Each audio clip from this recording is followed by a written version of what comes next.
Right, dingers, we've got a bit of bonus content for you today. Oh yes, we have, because we have a new toy. Oh yes, we do. Maxie, what is it? It's a Manitou STL 415. And what does a 415 mean? 4 metres and 1.5 tonnes. Oh yes. How exciting. So we have bought a new toy for the channel because, as you might know, when we do login and timber videos and things like that, I've got access to forklifts, but I don't have anything that can sort of lift, boom out, put other implements on the front, and to be able to actually, you know, tip logs over and stuff like that. So that's exactly why we bought it. But today we're just going to look around it, see what's going on with it, because it only got delivered yesterday, so we're still very, very excited about it. And yeah, see what it's all about, see what we need to do on it, and let you know what we're going to do to it in the future. So you're probably asking the same question Max did when we first showed him the picture of where is the rear wheels? Where are they, Monk? I know, right? Yeah, it is. It is a three-wheeler. Solid single wheel on the back, so it'll turn on a sixpence, which is amazing. Here we go. Got some of the hydraulic stuff this side. We are missing a couple covers, admittedly. Battery in under here. Lister engine in under there, which we'll have a look at in a minute. And yeah, it's an SLT 415. Solid wheels. Well, I think they're solid wheels. Someone else might be able to tell me. Solid wheels, but with valve on it. So, solid wheels with a valve? What does that mean? We've just got forks on the front of her at the moment, but I need to work out some sort of headstock so that I can put a grab and a bucket on the front. Anyone got any ideas? Please pop it in the comments. My thoughts are to sort of put in maybe like a Euro headstock on the front so I can put other sort of tractor buckets and things on it. Because 5'6" wide, so 5'6" bucket would be ideal. It's got third service, so yeah, ideal for a grab or anything else on the front. Pretty good clearance underneath, which I was quite surprised about, being that it is more of a sort of yard machine than it is an off-road machine, but we'll use it off-road a bit, but not in mud because it's not designed for that. Right, Maxie, what are the two things we need to sort out first? What's the first two things? The sticky pedal and the sticky brake pedal. Yeah, so go on, show them what it's all about. What's happening? Yeah, go on, push it down again. Yeah, so when you push the throttle in, it sticks. So pull it back up. Yeah, so it sticks. So Maxie isn't driving it yet because of that. And then the brake pedal, oh, that's already stuck down there. Pull that one back up. Oh, there we go. So we've got to sort out that. So whether that's just return springs on it or whether it's a rusty cable needs freeing up, we'll see. But this pedal here, which that completely seized, that's actually diff lock. So that one there is diff lock to lock the two front wheels. Because it is three-wheel drive, which obviously, you know, it can't be four-wheel drive because there's only three wheels. Ha! What other cool features are on it then, dude? Right, turn the ignition on. On. Cool. Little flashing beacon up the top. Windscreen wiper. That all works. Rear windscreen wiper.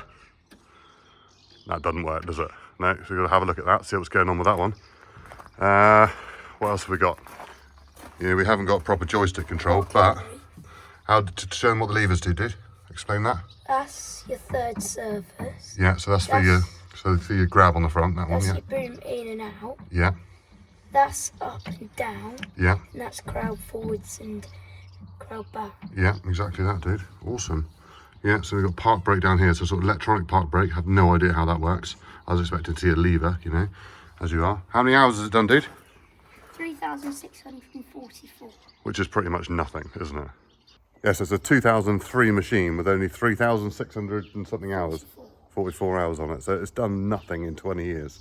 20 years old, but it's pretty good. Yeah, there's some few rust spots on it around and things that we need to sort out. Bit of flaky stuff here and there, and bits and pieces. And what idea did you have for the bottom here, Maxie? For the mat? Checker plate. Put a checker plate in there, because we've got some spare checker plate, haven't we? So that'll work really well. Good seat as well, isn't it, dude? Yeah. Really, really good seat. The seat is really good condition, which is awesome. And, oh, forward and reverse shuttle. Show them that. So you've got a forward and reverse shuttle there, which is snapped off, obviously, at some point. The forward and reverse shuttle, this all needs a bit of tidying, a bit of rusty stuff around here. But no, I'm well pleased, well happy. So one thing, right, of manufacturers, and I've always wondered this, the diesel cap is there, right? That is a two-man job to get to that diesel cap, right? So you're gonna need someone to hold the funnel, and you're gonna need someone to pour the diesel in. Or if you've got a spout on the end of the can maybe, but I don't, you know, just an old funnel type chap, you know, with tipping out of old diesel cans. And the manufacturers never seem to make it easy to get access to a diesel cap. A bit like on diggers and stuff, the diesel cap's always up out the way, really difficult to get to. Whereas, you know, the hydraulic cap is right there, you just lift this cover up and pour it straight in. Really frustrates me about diesel caps on those things. Right, let's check out the engine. Lift up the bonnet and dude. So under there we have a Lister 4-cylinder diesel engine. Actually, don't actually know how many horsepower that is, but it looks a nice block. It's quite clean, quite tidy. Yeah, okay, there's a little bit of self-lubrication in the bottom. I don't know if the camera will focus in there. There we go. A little bit of self-lubrication, which I need to find out where that's coming from or whether that's, you know, anything major. Hopefully not. But yeah, she looks quite pretty. The fan has got a little bit of a dink in the fan, but it's all spinning around and everything. That's all working all right, so quite happy. Yeah, cool, right. I think it's time to start her up. One thing I'm noticing is making the old 135 look rather dull, isn't it? The red on the Manitou is a lot brighter than what the 135 is. But the 135 is in her working clothes and she's like, what, 50 years old now? So, yeah, it's fine. Right, Max is going to start her up and show her all the boom and everything works. Come on, dude. Haha, listen to her. Sweet as a nut. Just give it a little bit of rev, Monk.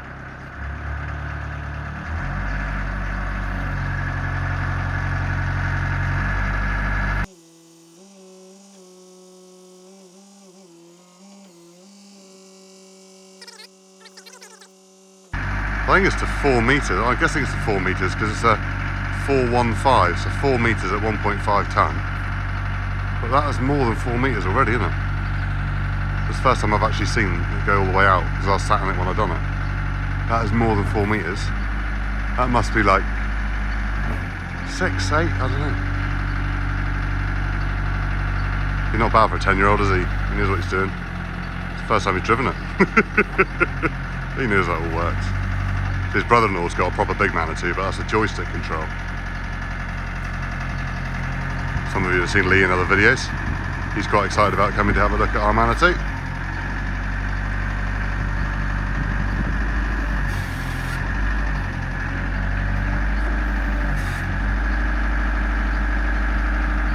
Let's have a look at the rear wheel, see how that turns. Turn the rear wheel round, man.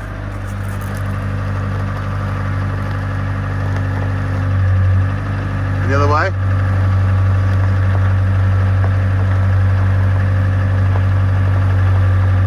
I know, how cool is that? Good? So I have a feeling I'm not going to get a great deal of chance to drive this myself. I feel someone has already adopted her. So yeah, and my daughter in a minute is going to come and tell you what her name is. I know, it's already been named, mad. There is a little bit of a problem here because we haven't got there's no glass on the roof, so we're going to try and put some Perspex on there and try and seal that back up again to stop it leaking, which also leads to that there's no door, and there's never been a door in it, I presume, because there's no hangings or hinges or anything on it. And there's a gap back here as well, which that's easy. You can put a bit of Perspex in there. But I think I'm actually going to make a door, a proper door for it, which, you know, goes back round and locks back in place, so that we can actually seal her up and put her to bed at night. You know, we came out this morning, heavy dew this morning, and the seat was wet. Exactly. So yeah, so no, I'm really pleased. I think she's going to be great. We're going to, hopefully, if you're interested in this type of content of doing more, we can vlog a little bit more and show you what we're going to do with her, show you the journey. Today we're going to sort out the pedals because at the moment I'm not comfortable with Max driving it forward and back because of that. So we're going to get that sorted. And yeah, we might have a go again in a minute. So this is Molly. Say hi, Molly. Hi. And what are we calling her? Mia the Manitou. Mia? Yeah. Cool. We're going to call her Mia, everybody. So hello to Mia and Molly. Hi. As here's Max using the new Milwaukee Gen 4 impact driver, which with the socket adapter, it's got a 30mm socket on the end. Guess what sockets they are? Oh, Milwaukee. Surprise, surprise. All right, go on then, Maxie, give it a whirl.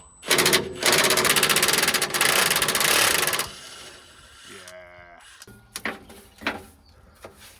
Getting into it now, let. Soupy, soupy. Hello, boy. So the pedal, obviously, as you can see, just sticks down. The cable is all free. You can move that by hand from the engine side as well. As you can see in there, there's a return spring. So you can just whip the pedal off. See what's going on with that. Combination now. Got the Vera spanners, the Vera Joker, and the Baco little ratchet. See if she undoes. Someone's undoing. Either undo it or break, won't it? The nice thing about these little ones, you can't put too much leverage on it to Leave it there. Change your plan, I'm underneath. Right, I'm going to have to take the whole plate off from underneath. Not what I wanted to do, but there we go. That happens. It's coming off quite easy though. Thanks to that self-lubrication system. Hopefully, it should just, there we go. Look at that. All lifted up out the way. We can get to it now. Ideal. They look right into that spring now, each side there, look. That's the spring that's not returning. Get us taken off, get it all cleaned up, and hopefully it'll work fine.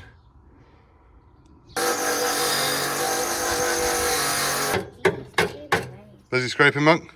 Yeah. Right, don't do that bit. I'm gonna do it. Go say goodbye to the Made in France sticker. And no, right? It's gonna come off though.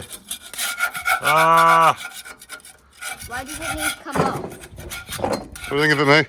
Foreman's here watching. Why does it need to come off? Well, because it's gonna just cause more water ingress if the rust is left there. So we're gonna take the worst of it off. And then it's going to look much a sympathetic worse. paint restore, not a full paint job, I can promise you. It's going to look much worse now. What? It's going to look much worse now you took off the paint. Thanks, mate. And even if it does look bad. Positive thinking, eh? You know when you get carried away with someone and then you just keep going? Yeah, we seem to be in that position right now. Keep chipping off bits of rust and paint. It's right, we'll make it look pretty again. How are you getting on, Maxie? Good. We took the pedal out, repainted it, and got it so it doesn't stick anymore. So that's ready to put in. We've chipped off a load of rusty paint things. We've cleaned all this up around there. What are we going to do next? We're going to primer it and then order some Manitou red. Cool. Should we do that? Yeah. We touched up some of the paint with primer and look at the pedal. Nice. Right, so we're gaining. We're doing a lot more than we'd actually planned, but the more rust we chipped off, the more came off. So we got a bit carried away, but I've only got some primer. I haven't actually got any Manitou red at the moment, so ordered some of that, and hopefully that'll be here soon. So the next time you see it in another video, hopefully this will all be nice and Manitou red.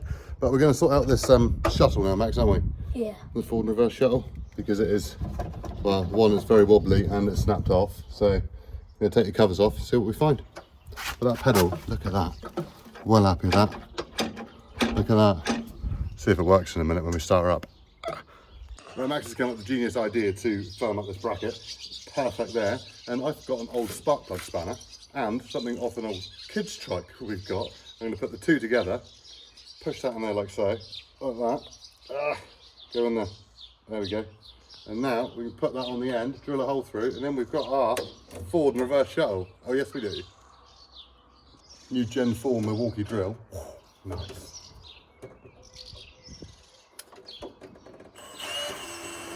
So that's about all we can do on our fun Sunday of playing with Mia the Manitou. What do you guys think? Put it in the comments. But what I really want is some help on what I can do with the headstock, because I need to be able to put a bucket and a grab on it. And it's obviously got a forklift carriage at the moment, and I want to be able to put other stuff on it. So please, in the comments, put your ideas below. Should I just weld on a Euro headstock and have it so I can do lots of different things with it? Or are there other options? Because I've had a bit of a scour of the old Google machine and I'm struggling on what decision to make. So I need your help. Pop it in the comments.